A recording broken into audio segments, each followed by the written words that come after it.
Фильмнің басында бір адам Жатарангабад халқы туралы әңгімелейді. Бұл батылдығы мен ерлігімен бүкіл халықты таң қалдырған қатыгез жауынгерлер тобы. Ол әрі қарай алғаш Жатарангабад жауынгерлері 1605 жылы құрылды деп түсіндіреді. Бұл кезде тай армиясы соғыс кезінде пілдерден үлкен шығынға ұшыраған болатын. Сол себепті бұл жауынгерлер тек пілдерді қорғау және оларға жақсы күтім жасау үшін құрылған. Осы мақсатта олар муай тай деп аталатын қатыгез жекпе-жек өнерін дамытты. Оны естіген ұлы қауым бұл әңгімеге қызығып, осындай жауынгер болғысы келетінін білдіреді. Ол кейіннен По Яй есімді еркек пілмен ажырамас байланыс орнатады. Келесі көріністе По Яй бір ұрғашы пілмен бірге орманға кіріп кетеді. Бұл қауымды алаңдатады, өйткені ол досы оны тастап кетіп жатыр деп ойлайды. Алайда әкесі оны жұбатып, По Яйдың қайтып оралатынын айтады. Одан кейінгі сахнада бірнеше жыл өткен. По Яй мен ұрғашы піл қауым сау піл туады. Оның аты да қауым болады. Осы уақытта бала қауым да нағыз Жатарангабад жауынгеріне айналып үлгерген. Бір күні қауым далада жайылып жүргенде, бір топ браконьер кенеттен оны қоршап алады. Бірақ олар оны алып кетіп үлгермей тұрып, ата-анасы көмекке асығып жетеді. Қашып бара жатқан браконьерлердің бірі абайсызда мылтық атып жібереді. Ол қауымды, яғни пілді жаралайды. Өкінішке орай ол қаза табады, ал жас бұзау анасынан айырылып қалады. Қауым бұл жағдайдан қатты күйзеледі, бірақ ол По Яй мен бұзауды қандай да бір жағдайда қорғауға ант береді. Бірнеше аптадан кейін қауым бұзаумен бірге серуендеп жүргенде, оның әкесі келіп, мықты пілдердің маңызы туралы әңгімелейді. Ол елдегі ең мықты пілдер корольдікке таңдалып алынатынын айтады. Бұл үшін өте қатаң іріктеу кезеңі өткізіледі, тек ең күшті пілдер ғана өтеді. Келесі көріністе қауымның ауылы жыл сайын өтетін Сонкрон су фестиваліне дайындалып жатыр. Осы кезде жергілікті депутат Мырза Суттаптай үкіметіне жаңа мүше атануын атап өту үшін үлкен той ұйымдастырып жатыр. Халық арасында сол жерде корольдікке жарамды пілдерді тексереді деген сыбыс тарайды. Жергілікті әйел қауымды пілдерін жарысқа алып баруға үгіттейді. Қауым бастапқыда бұл ойға қарсы болады, себебі сүйікті пілінен айырылғысы келмейді. Бірақ оның дұрыс шешім екенін түсініп, ақыры келіседі. Ол По Яйдан алдын ала кешірім сұрайды,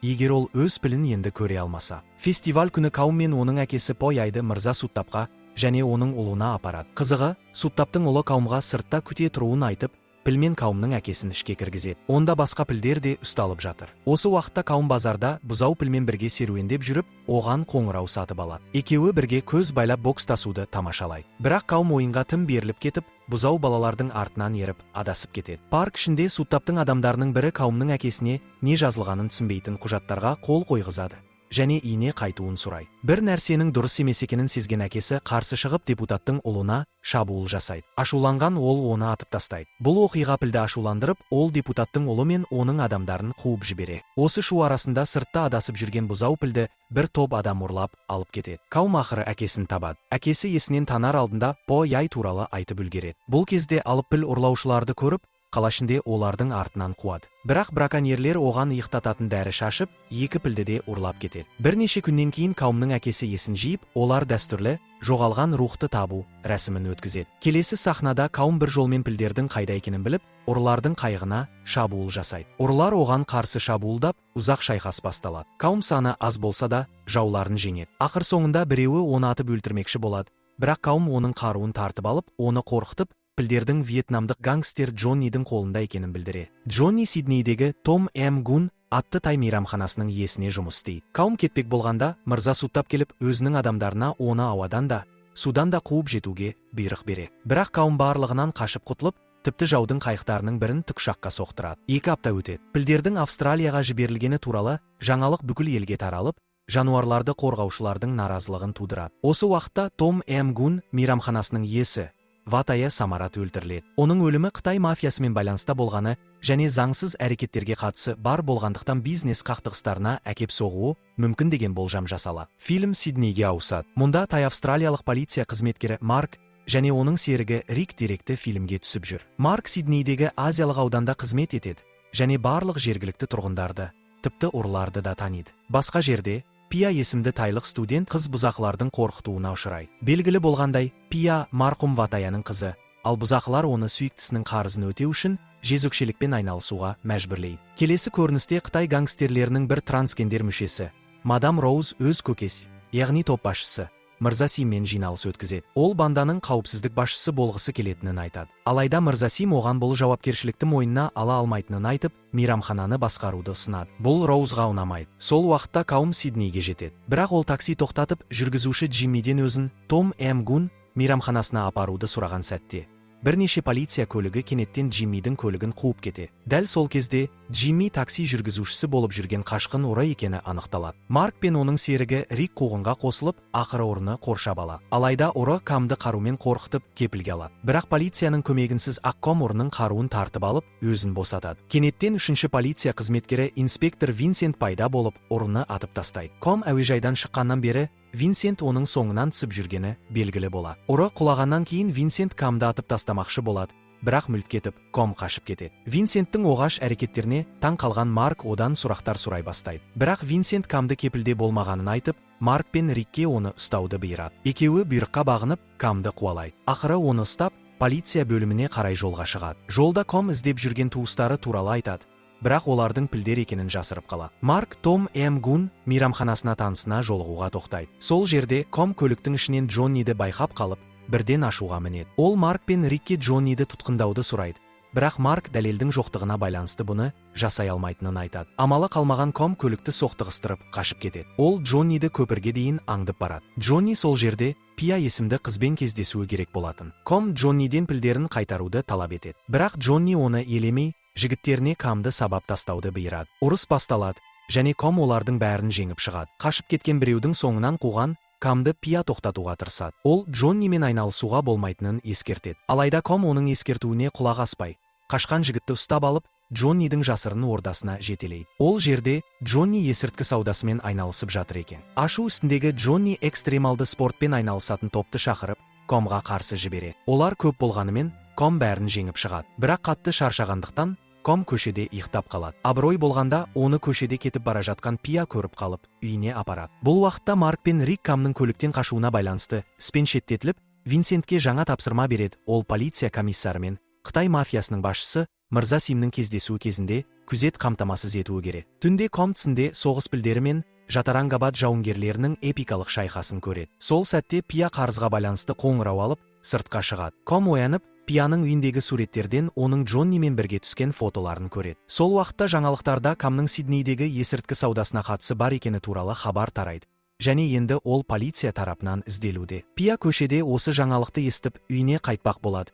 Бірақ полицияның Комды іздеп үйге келгенін көріп, алыстан бақылап тұрады. Ком да полицияны байқап, терезеден қашып кетеді. Келесі көріністе Пия полиция комиссары мен Мырза Симнің кездесуінде биші ретінде көрінеді. Марк пен Рик сыртта күзетте тұрады. Іште не болып жатқанын білмейді. Би барысында комиссар толқып кетіп, дәрі-дәрмегін сұратады. Пия дәріге кеткен сәтте белгісіз қарулы адам келіп, ішіндегі барлық адамды атып тастайды. Тек Пия тірі қалады. Дыбыстарды естіген Марк пен Рик ішке кіріп, қылмыскерді ұстамақ болады. Бірақ Винсент пайда болып, оны атып тастайды. Кенеттен Винсент Рикті де атып өлтіріп, Маркты кінәлі етіп көрсетеді. Өз адамдарына Маркты ұстауды бұйырады. Бірақ ол қашып кетеді. Барлық оқиға комиссардың камерасына түсіп қалған. Винсент пен оның адамдары Пияны да іздеуге шығады. Себебі ол камераны алып қашып кеткен. Олар Пияны тауып, оны полиция бөлімшесіне апармақ болғанда, Ком келіп, Пияны құтқарып қала. Сол кезде Пия Комға Том Гун мейрамханасындағы VIP аймақ туралы айтып береді. Ком дереу сол жерге жол тартады. VIP аймаққа дейін ұрсып жеткен Ком залға кіріп, пілдерін талап етеді. Бірақ Джонни мен оның адамдары мазақ етіп күліп, Кориннің қоңырауымен тітіркендіреді. Айналаға қараған Ком бірнеше сирек жануарлардың өлексесін көріп, пілдердің де осындай тағдырға ұшырағанын түсінеді. Бұл оны ашуландырып, Винсент пен оның адамдарына шабуыл жасайды. Ұзақ ұрыс болып, Ком тағы да жеңіске жетеді. Сақтау қоймасына кірген ол сонда сойылуға дайын тұрған басқа жануарларды көреді. Үмітін үзген сәтте ол байлаулы тұрған досы Маркты табады. Досын босатпақ болғанда, ол өзінің ескі досы Коринді көреді. Ком қатты қуанып, үшеуі бірге жүк көлігіне мініп, мейрамханадан шығып кетеді. Осы сәтте полиция келеді. Пия олардың кеткенін сырттай бақылап тұрады. Бірақ соңдарынан ермейді. Осы кезде Қытай мафиясының жаңа басшысы жарияланбақ. Мадам Роуз екі қарсылас мұрагерді улап, өзі билікке келеді. Бұл уақытта сирек кездесетін жануарлардың еті ұсынылған мейрамхана туралы жаңалық бүкіл қалаға таралып, полиция мейрамхананы жабуға мәжбүр болады. Джонниден тағы да үміті үзілген инспектор Винсент енді Ком мен Маркты іздеуді бастайды. Олар Будда ғибадатханасына тығылып жүрген еді. Алайда Ком мен Марк ғибадатхананы бандиттердің шабуылынан қорғау үшін одан кетуге шешім қабылдайды. Бірақ көп ұзамай, Винсент пен оның адамдары ғибадатхананы өртеп жібереді. Олар мұнда Ком мен Марк бар деп ойлаған еді. Мұны естіген соң, Ком мен Марк қайтадан ғибадатханаға оралады. Сол жерде Комға үш бірдей жендет шабуыл жасайды. Бірі капоэйра шебері, екіншісі семсер ұстаған ушу шебері, ал үшіншісі алып балуан су. Ком алғашқы екеуін жеңгенімен, гумен күресте әлсіреп қалады. Ху оны жеңуге шақ қалып тұрғанда, полиция келіп жетеді. Ал Марк Камды құтқарып, бірге қашып кетеді. Бұл уақытта Пия полицияға барып, Марктың бастығына бейнежазбаны көрсетеді. Онда Винсент пен оның адамдарының комиссарды және басқа да адамдарды өлтіргені анық көрінеді. Келесі күні таңертең Ком Коринмен бірге жолға шығады. Ал Маркты бірнеше полицей тауып алып, Винсентті ұстау үшін жібереді. Ком сол кезде мадам Роуз баспасөз мәслихатын өткізіп жатқан залға келеді. Корин залға жүгіріп кіріп, халықты үркітіп жібереді. Ком болса гангстерлермен шайқасуды бастайды. Басқа жақта Марк Винсентті ұстап алады, бірақ оны тұтқындағалы жатқанда, кенеттен Джонни келіп, Винсентті атып өлтіреді. Марк бұл жағдайға аң-таң болады, ал Джонни бұл жекеге екенін айтып кетіп қалады. Келесі көріністе Ком Коринмен бірге үлкен бөлмеге енеді. Ол жерде әшекеймен көмкерілген марқұм әйпілдің қаңқасын көреді. Бұл мадам Роузға арналған сыйлық еді. Ком бұл көріністен есеңгіреп қалады. Бұрынғы сәттерін еске түсіріп, қатты күйзеледі. Бірақ қайғыруға мұршасы келмейді. Мадам Роуздың адамдары оған шабуылдайды. Кекке толы Ком бұрын соңды болмаған қаталдықпен қарсыластарын талқандайды.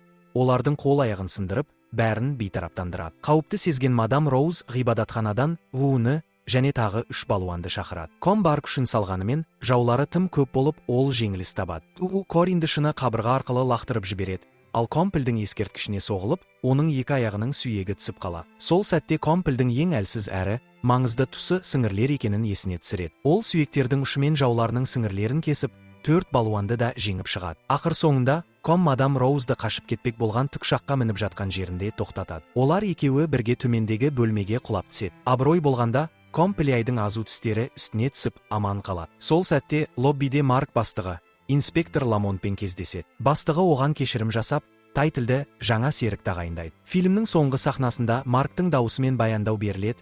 Кадрда Камның бала кезі көрсетіледі. Марк тайхалқы пілдерді туысындай жақсы көретінін, оларды ренжіткендерді жек көретінін айтады. Тайлар бейбітшілікті сүйеді, бірақ өздеріне қол соғатындарға қарсы шығады. Фильм Камның өз сүйікті досы Коринді құшақтап жатқан сәтімен аяқталады.